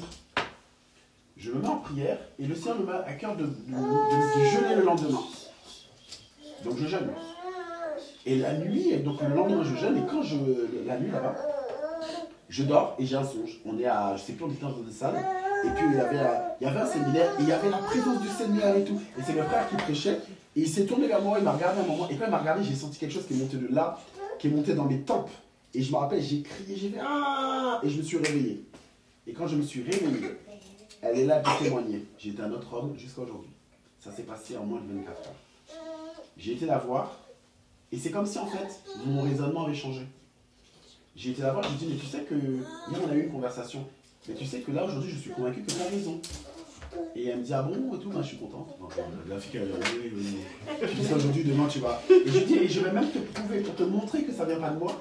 Je vais même, non seulement je te dis que je suis d'accord avec toi, mais je vais même te prouver pourquoi tu as raison. C'est-à-dire que je vais aller encore plus loin. Parce que je vais demander de m'expliquer pourquoi. Incapable. Je dis, parce qu'en fait, lorsque je te pose la question, est-ce que je peux aller en mission, ce n'est pas que je me soumets au fait que tu peux se dire oui ou non. C'est que j'honore ta position, j'honore ta place de femme, qui potentiellement, même si je sais que tu vas me dire oui parce que tu veux faire l'œuvre, mais j'honore la chaîne de commandement, j'honore ta place. Et ça, elle était incapable de me l'expliquer. Et bien le Seigneur a changé mon entendement de telle sorte que le Seigneur m'a donné l'intelligence pour maintenant aller dans son sens. Et moi là où je bénis le Seigneur, c'est que vraiment la signature du Seigneur pour mon cœur. Et c'est pour ça que je dis ça. La prière change les gens. Moi, tête de mule, elle est là pour témoigner. Donc, quoique pas trop, parce que enfin, si, un peu. Je suis tête de mule ou pas? Je sais même pas, je vois. Bon, ça, c'est que. Et en fait, ça pour moi, c'est un très beau témoignage. Pourquoi? Parce que je me suis vu changer. J'ai vu le avant, le après. Là où avant j'étais dans ma bulle, ce qu'elle disait dans ma bulle, je ressentais le besoin, ça venait de l'intérieur. Je ressentais le besoin, comme je disais tout à l'heure, d'investir dans mon couple, dans mes enfants. Maintenant, j'avais envie même si ça ne m'intéresse pas de sortir avec les enfants, mais j'avais envie de le faire, j'avais envie d'essayer. Parce qu'elle disait que pour elle c'était important. En fait, tout avait changé en moins de 24 heures. Parce que le Seigneur, j'ai mis ça entre les mains du Seigneur et le Seigneur elle a répondu favorablement. Mais derrière, je ne sais pas combien d'années de prière, hein. Je ne sais pas comment elle a fait chez ses genoux, parce qu'elle ne parlait pas, tu vois. Donc je ne sais pas comment elle a prié pour ça, je sais qu'elle l'a fait. Mais tout ça, pourquoi je parle de ça, c'est pour te dire que quand tu parles à une personne qui essaie de la raisonner, que tu vois qu'ici c'est buté, et bien tu fléchis les genoux. Chrétien, pas chrétien, tu fléchis les genoux et le Seigneur lui-même va. Tu ne sais pas comment le Seigneur peut incliner le cœur. La Bible te dit que le Seigneur incline le cœur du roi. C'est dans la prière. Toi, ça va te rapprocher du Seigneur. Et même c'est une bonne occasion pour que le Seigneur se révèle dans votre couple. Il ne faut pas oublier une chose. C'est que lorsque vous êtes mariés, que vous êtes tous les deux chrétiens, vous avez décidé de mettre le Seigneur au centre. Et tout passe par lui. Sauf que moi, ça fait le contraire. Ça m'éloigne du Seigneur parce que je me dis, en fait, quand on est dans des situations comme ça m'éloigne complètement de la vie de prière. Parce que j'ai plus de force, en fait, vu que je mets toutes mes forces à essayer d'expliquer, à essayer d'argumenter, à essayer de développer, et ben derrière, genre, je suis vide, je suis complètement vidée, et c'est ce qui fait qu'à chaque fois, je m'éloigne de ma prière, je m'éloigne du Seigneur, et de tout, en fait, tout ce qui est en relation avec le Seigneur, genre limite, je veux même plus en entendre parler. C'est parce que tu te prends mal de A à Z, parce qu'en vrai, de vrai, tu peux lui expliquer 10 fois une chose, mais il n'a pas ta manière de voir les choses. Tu ne peux pas empêcher quelqu'un à comprendre l'algèbre s'il n'a pas les facultés de base à comprendre l'algèbre. Tu vois ce que je veux dire? Tu as des personnes qui ont des facultés à comprendre certaines choses, qui sont forts en mathématiques. Si lui, ce que tu lui dis, ne comprend pas, il faut l'aider. Il faut pas. C'est un fardeau qu'il ne faut pas que tu portes. Il faut apprendre à, comme la Bible le dit, déposer les fardeaux aux pieds du Seigneur. Il y a des choses aujourd'hui, on le voit peut-être à une échelle beaucoup moindre, parce que les gros problèmes qu'on avait, ils ont été réglés par la grâce du Seigneur, mais à une échelle beaucoup plus moindre, si j'ai quelque chose à lui faire comprendre mais elle ne comprend pas, eh bien, on va centrer le Seigneur, c'est l'Esprit du Seigneur qui convainc. Donc, l'Esprit du Seigneur dont on va réanimer, eh bien, le Seigneur le convaincra. Mais il ne faut pas oublier une chose, que si tu es converti au Seigneur, c'est pas Ça n'a rien à voir avec lui, c'est toi personnellement. C'est une relation individuelle. Donc, moi, ce que je t'inviterais plutôt à faire, c'est de reconsidérer ta conversion de base. Pour dire, Seigneur, pourquoi est-ce que j'ai un problème avec mon mari, mais ça affecte ma relation avec toi? Parce que tu n'as rien à voir là-dedans. Et c'est ça le problème. Il ne faudrait pas que ta relation avec ton mari affecte ta relation avec le Seigneur. Ça, c'est problématique. Ça veut dire que... On est prioritaire. Ah, ça, c'est pas bon. Ça veut dire que c'est quelque part un peu d'idolâtrie. Enfin, c'est ça. Parce qu'elle, elle peut monter des sons, mais sinon, il n'a rien fait. Donc oui, ça va m'affecter dans le sens où je vais dire, bon, je vais pas être dans un bon état d'âme, dans mon cœur va pas être, je vais être triste, donc je vais pas être forcément joué, mais ça va pas me faire que je vais plus avoir envie de suivre le Seigneur, parce que ça voudrait dire que tu associes le Seigneur à Jonathan. De telle sorte que si lui il déconne, et ben ça court-circuite toute la relation. Tu vois ce que je veux dire ou pas? Donc ça, c'est quelque chose qu'il faudrait que tu vois personnellement dans la prière avec le Seigneur et que tu poses des bonnes questions. Pourquoi est-ce que je suis le Seigneur? Est-ce que ça a quelque chose à voir avec lui ou pas? Et dans la réponse, c'est non. Ta relation avec le Seigneur, c'est ton meilleur ami. Ton meilleur ami. À qui tu racontes tous tes secrets, à qui tu déposes tous tes fardeaux. Donc si lui maintenant il veut faire la tête dure, Seigneur, c'est toi qui m'as mis avec lui, occupe-toi de ton fils. Moi je veux être dans mon rôle de femme, que tu m'as dit, donc le soutien. Mais, Seigneur, parle à mon mari, parce que je veux qu'il soit à sa place. Et le Seigneur, il est fidèle, il le fera. Il l'a fait pour moi. S'il l'a fait pour moi, je suis sûr qu'il peut le faire pour tout le monde. Parce qu'on par exemple, ce qu'on disait tout à l'heure, le lâcher prise. Il faut que tu lâches prise, en fait. C'est pas... Parce que finalement, quand tu as parlé, ça me fait penser comme si c'est un combat beaucoup charnel. Enfin, tu veux faire par toi-même. Mais vraiment laisser, voilà. Te dire, bon, bah... Essayer de, tu vois, de te détendre, je sais pas comment dire, par rapport à ça, essayer de lâcher un peu prise et puis vraiment prise. Parce que comme tu dis que ça te fatigue, du coup, de répéter, mais c'est fatigant aussi à moi aussi. Quand je disais à Jessie que je ne comprenais pas, je me disais non, mais. Moi, je me disais que c'est mon problème, je ne sais pas parler ou quoi. Enfin, c'était fatigant, effectivement. Mais vraiment lâcher prise et c'est vrai, c'est que la prière parce que. Comme il dit forcément, si. Enfin, forcément. Il y aura un blocage quelque part. Tu ne dois pas comprendre la manière dont tu le dis, ou peut-être autre chose, mais voilà, c'est la prière. C'est vraiment la prière qui va vous aider à régler les choses. Il ne faudra pas que ça arrive au point où ça t'énerve. Tu peux donner des conseils, mais il ne faudra pas que tu t'épuises. C'est vraiment important. Parce qu'il ne faut pas oublier que tout se fait dans l'esprit. Tout se fait dans l'esprit. Là au moment où on te parle, Sionène, passe ça un peu là-bas. Là, ou dans la chambre, mon chat. Là dans la chambre, Là dans la chambre, tu es en train de faire le caterpillar. Au moment où je te parle, dans notre famille, là, oh. Comment on va appeler ça?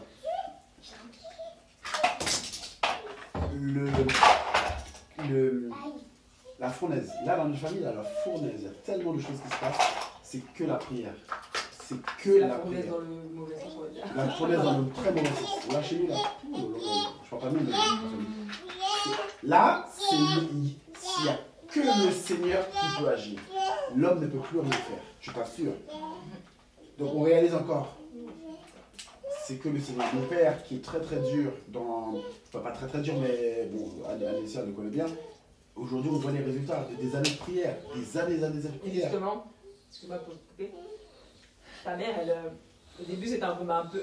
Elle a toujours prié beaucoup, mais il y a des moments où elle pleurait beaucoup, elle disait qu'elle ne comprenait pas. Et en fait, elle a adopté un autre comportement. Elle a arrêté de pleurer. Et elle a dit Seigneur, je te laisse gérer. Et elle priait, elle priait. Et aujourd'hui, on voit le changement combien d'années après. Ouais, quelques années Beaucoup d'années après, mais. Aujourd'hui. Ça l'a aiguisée. Parce que tu vois qu'on m'a pris maintenant, enfin, voilà, enfin, ça c'est elle, tu vois. Mais ça l'a aiguisée en fait. Ça a dépassé, ça a dépassé le sujet de prière que le daron. Voilà. Maintenant, ça va beaucoup plus loin. Tu vois, c'est une attitude, ça l'a aiguisé son épée et maintenant tout ce qu'elle en faisait, elle est tranchée. Elle est incontrôlable. Tu vois. Et là, on voit vraiment le daron changer, on voit vraiment il vient en réunion.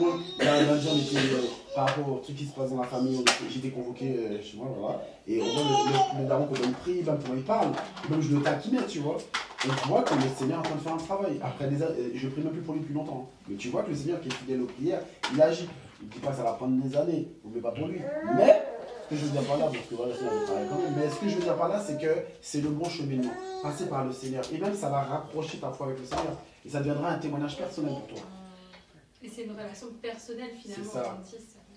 C'est certainement ce que le Seigneur attend aussi. C'est ça aussi que le Seigneur attend. Que tu lâches prise et que tu ne regardes pas qu'à tes problèmes finalement de couple, que tu pries pour ça, mais que tu passes à autre chose aussi. Enfin, que tu le laisses gérer en fait. C'est bien que tu sois capable même de te focaliser sur d'autres choses et que ça ne soit pas tout le temps que ça. Parce que ça aussi, ça prend la tête après au bout d'un moment. C'est que dans ça tout le temps, non. Avec le Seigneur, tu pries pour ça, voilà. Et lui, ça va pas non plus l'encourager à vouloir, vas-y, elle me demande un truc et dès qu'elle ne jouerait pas dans ce sens, ça pète les plombs. Tu vois ce que je veux dire? Donc, il faudrait aussi avoir pas le témoignage, mais le accompagner. En fait, c'est exactement ça. C'est une bonne chose qu'on parle du rôle. Parce que là, on est dans le rôle de soutien. Lorsque la poutre, elle est là, elle voit que le toit, il est un petit peu chelou là, et bien c'est là qu'elle va exercer toute son essence, qui est la poutre, le soutien. Si lui, il n'est pas stable dans son rôle, et bien Seigneur, il a besoin de moi dans la prière.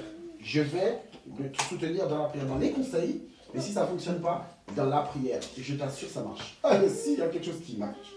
Voilà pourquoi même il y a un passage qui dit « Venez à moi, vous tous qui êtes chargés, et je vous donnerai du repos ».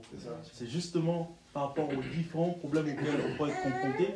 Ça peut être au travail, ça peut être dans la vie de couple.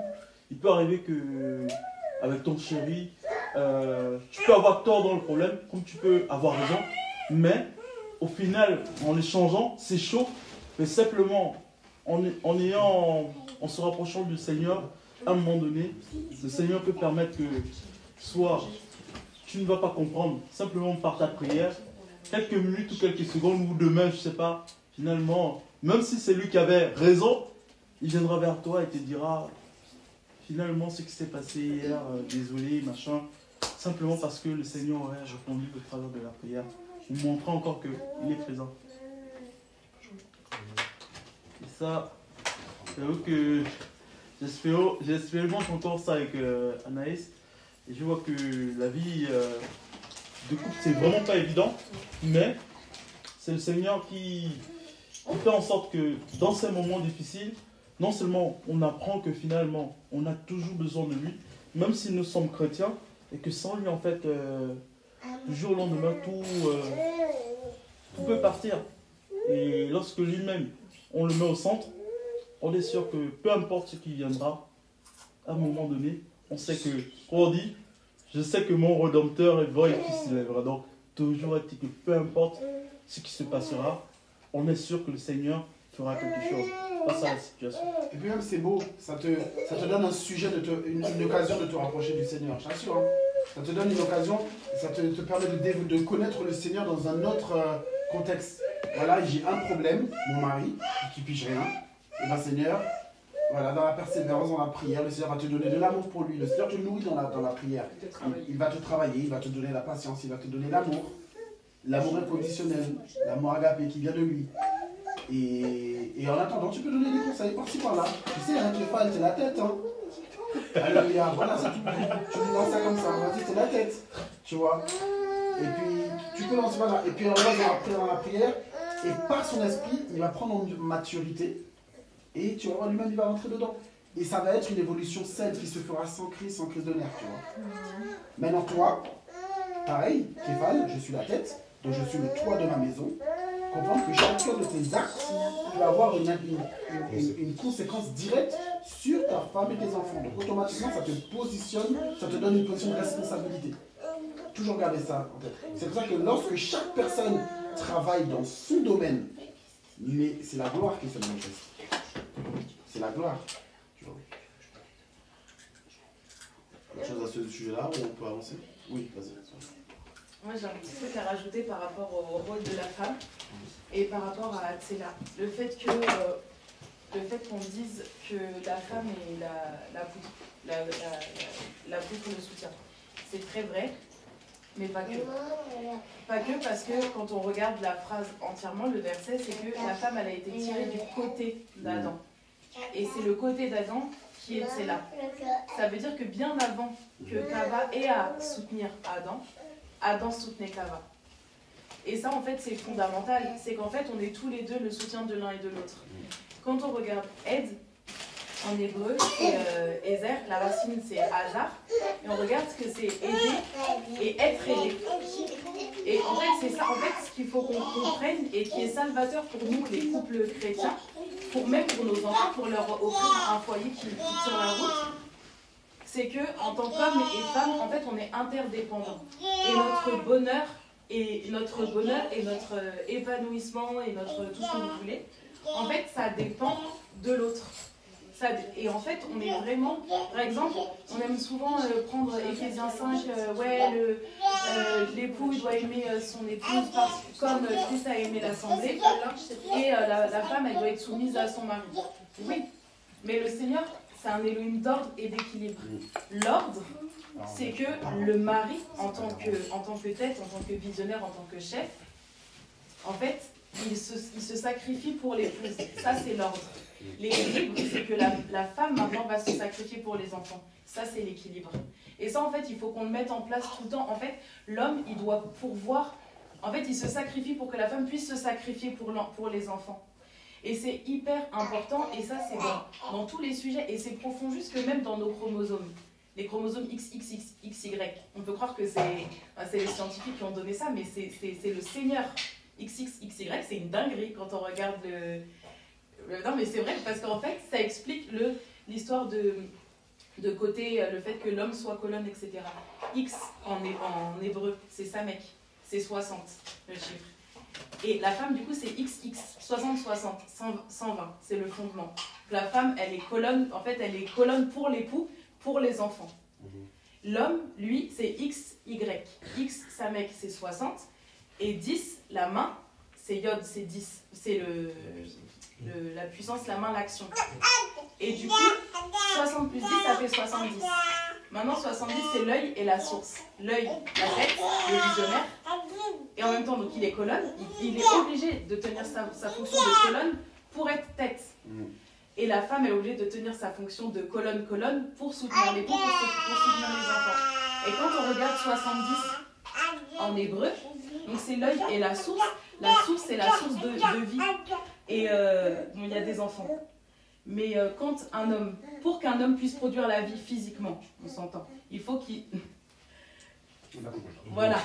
Et en fait, c'est érigé, tenir droit. Donc pour que l'homme puisse produire la vie, il est obligé de tenir sa posture de colonne. C'est impossible que ce soit vie physique ou vie spirituelle. En fait, c'est hyper profond quand on y pense. Et en fait, quand on regarde l'histoire de sacrifice, etc., l'homme, il a la source de vie qu'il a en lui va pour sa femme. Et la femme, elle a le lait maternel. Le lait maternel, c'est la source de vie qui va vers les enfants. En fait, tout est tout le temps... Enfin, c'est le Seigneur de toute façon. Donc, c'est absolument parfait.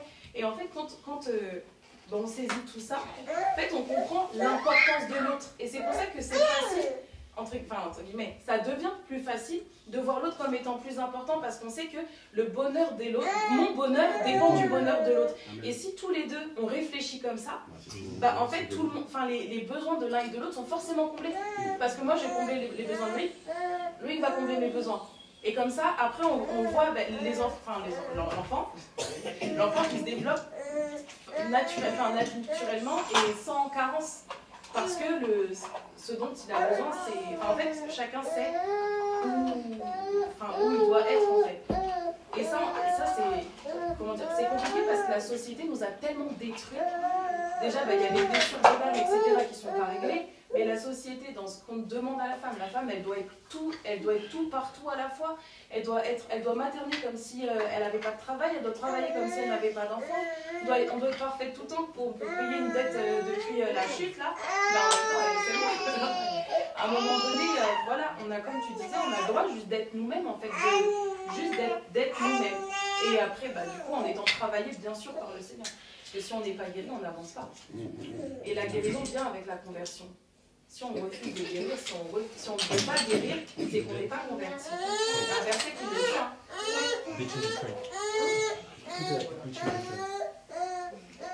Eh garçon, ça va. C'est un enchaînement. Chérie, on est en train de discuter, tu fais du bruit. Comme ça, on ne va pas fort parler. Dépêche-toi. Bon. Bye bye. J'assume. Allez.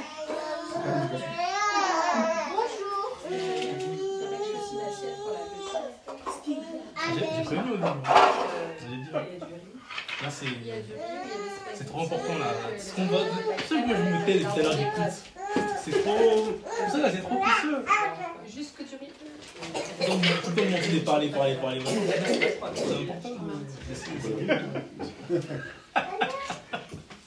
Amen. Est-ce que quelqu'un veut rebondir? Mais essaie de dire Amen. Et, merci de ça. Et dernier point que je voulais aborder, c'est par rapport à ce fameux truc là, l'homme vient de Mars, la femme vient de Vénus. Ça c'est réel. Hein. Ça c'est réel en fait. Je voulais juste qu'on en parle parce que c'est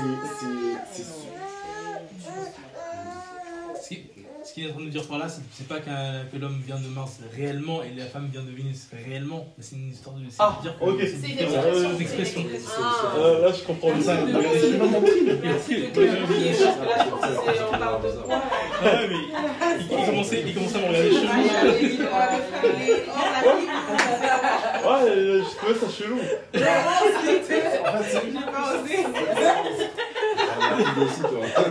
c'est un livre en fait. C'est un livre qui dit que l'homme vient de Mars. De toute façon, j'allais développer, vous allez comprendre. En fait, pour dire en gros qu'on n'est pas pareil. C'est ça en fait. La femme a un langage et que l'homme. La femme a. C'est comme ça. En fait, lorsque la définition de l'amour pour un homme ou pour une femme n'est pas la même. Lorsqu'une femme dit je t'aime, l'homme, enfin, le sentiment, enfin, le fait de se sentir aimé pour chez une femme ne se traduit pas par les mêmes actions que chez un homme. Et ça, il faut le savoir. Pour une femme, ça va être, bon, les femmes sont là, mais de ce que moi je sais, ça va être déjà par le fait de le dire. Dire je t'aime, la femme a besoin de l'entendre. Mais surtout, la femme a besoin de se sentir, comment on appelle ça? Comment? De se sentir considéré, de se sentir entendu. De se sentir entendu. De se sentir entendu. Ça se dit? De se sentir écouté. De se sentir écouté. La femme a besoin aussi de cadeaux. Mais bon, c'est pas toutes les femmes qui sont comme ça, mais en tout cas de manifestation d'attention. C'est ça que je cherchais. La femme a besoin d'attention. Alors que l'homme, le sentiment d'amour, ça se traduit dans le respect. Ça se traduit dans le fait d'être valorisé. Un homme a besoin qu'on lui donne des compliments. Même si c'est parce qu'il a rangé une fourchette, on sait, hein? Non, mais justement, non. Non. C'est comme ça qu'on est. L'homme a besoin de ça. C'est pas je pense pas que ce soit de l'orgueil, c'est une vraie question. Je pense pas que ce soit de l'orgueil parce que ce que ça produit en nous n'est pas la même chose que produit l'orgueil lorsqu'il est caressé. C'est comme si... En fait, le Seigneur n'est pas orgueilleux. Et nous, en tant qu'assemblée, on doit l'adorer. Enfin, non pas qu'on doit vous adorer, mais vous avez. Enfin, c'est pas. C'est pas la notion. Praise, c'est dire des éloges, c'est faire des éloges. Ouais, du coup, c'est pas. Tu vois? Donc, en mode, voilà, en gros, l'homme a besoin de. Ah, mais bébé, t'as fait ça, c'est bien et tout. Le sentiment d'utilité. Se sentir utile et. Oui, sentir que sa présence fait du bien et que. Voilà. Et ça, pour nous, c'est vital. C'est-à-dire qu'un homme qui n'a pas ça, eh ben, il va se sentir inutile. Et tout de suite, ça va toucher, donc du coup, pas l'ego quelque part, mais surtout de se sentir homme. De se sentir homme, mais finalement, qu'est-ce que c'est de se sentir homme? Parce que là aussi, chez nous, maintenant, les hommes, on n'a pas la même définition. Parce que c'est entièrement pour savoir avoir toute une panoplie d'enfants. Pour certains, c'est ça la définition. Je reviendrai peut-être plus au respect. De manière plus générale, oui, par rapport au respect. L'homme a besoin de se sentir respecté. L'homme a besoin de se sentir valorisé. L'homme a aussi besoin de se sentir entendu, écoutez, c'est aussi important, je pense, mais pas autant que la femme. C'est-à-dire que nous, notre orgueil, notre pride, notre orgueil, notre ego, fierté, va faire que même si on ne se sent pas écouté, on va pouvoir agir sans, même si on va avoir une carence, mais il y aura moins d'impact que par au niveau de la femme. Je ne sais pas si je me comprends. Ça va nous affecter, mais pas autant qu'une femme. Tu vois, l'homme a besoin de se sentir désiré. Ça, je pense que les femmes aussi, mais nous aussi, c'est pareil, c'est quelque chose de très important, tu vois.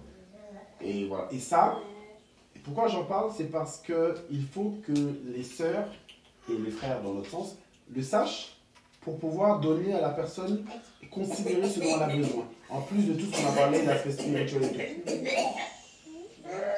Ça va frérot? Tu veux de l'eau? Bah viens, on est en train de mourir là-bas là. Voilà, est-ce que quelqu'un veut rebondir à ça? Je veux juste qu'on en parle. Ah non, non, c'est hyper intéressant. Peut-être j'ai oublié des choses. C'est un échange, hein? On va aller là-bas.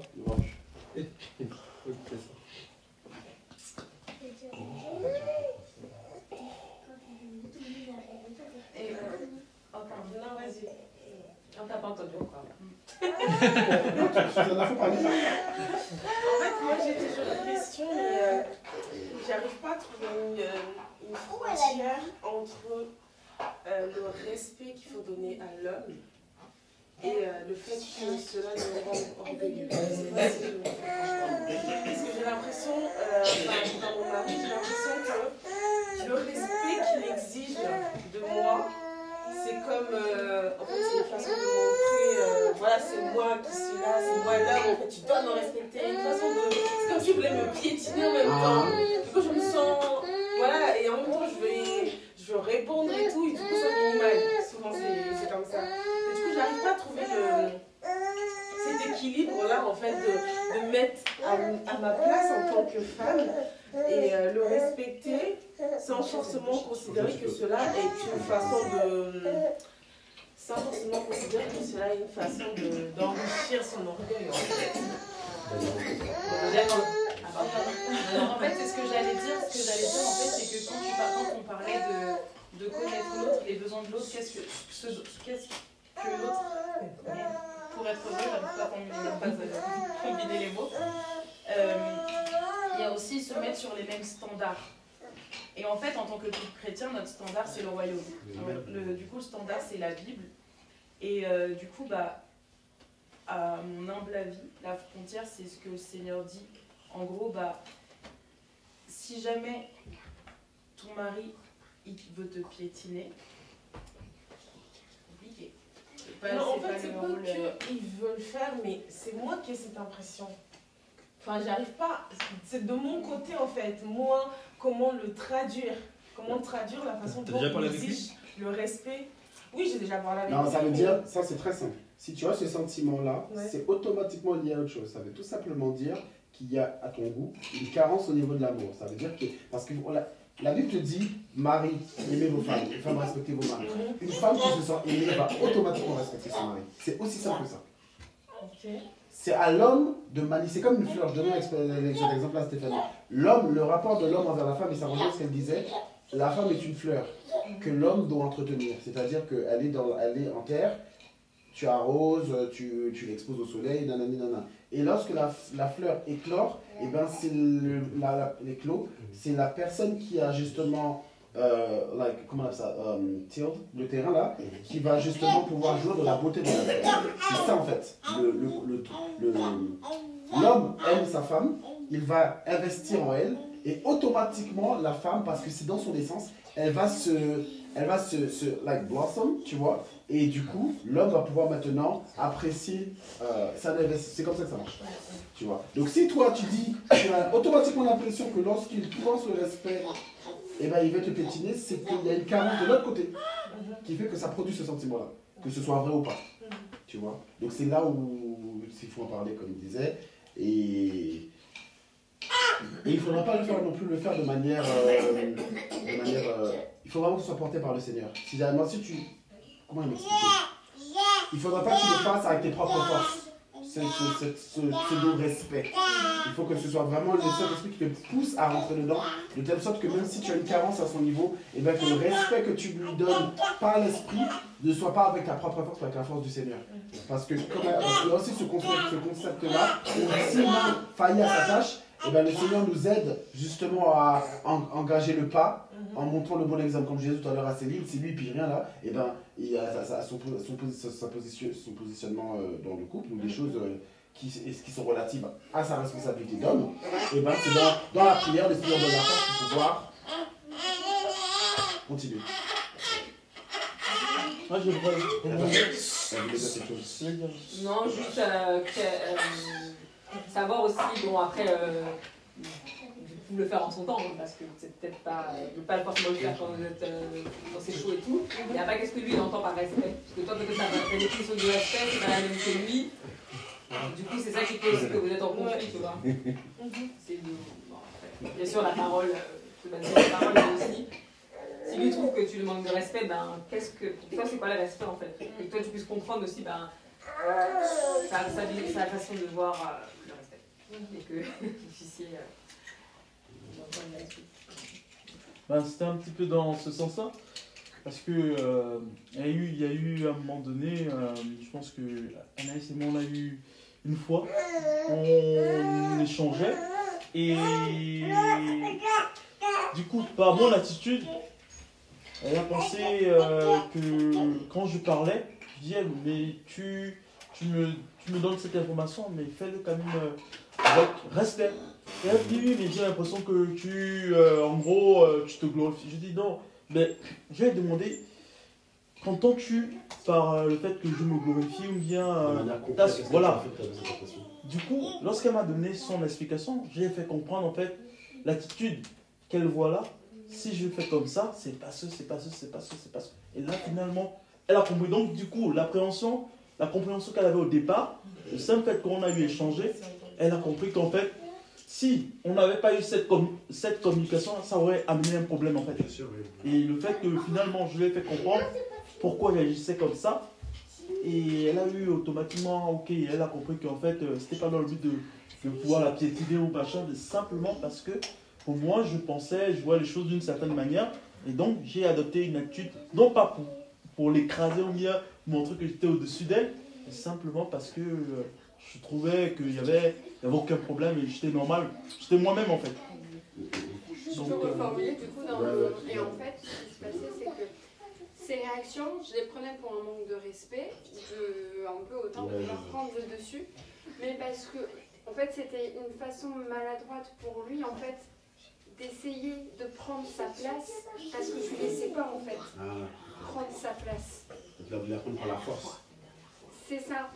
Enfin, c'est compliqué parce que du coup ça ferait remonter plus loin derrière, mais du coup j'étais maladroite parce que du coup j'étais très centrée sur moi, de par mon passé, etc. Au début, je n'avais pas le Seigneur, tout ça.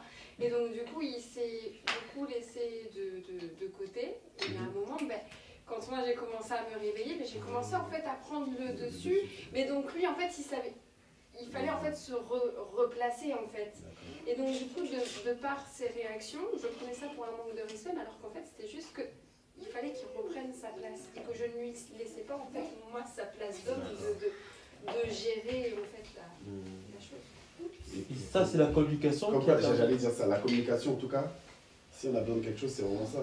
Et des fois même on communique, des fois même la communication c'est pas suffisant parce qu'on va communiquer, on va pas parler la même langue.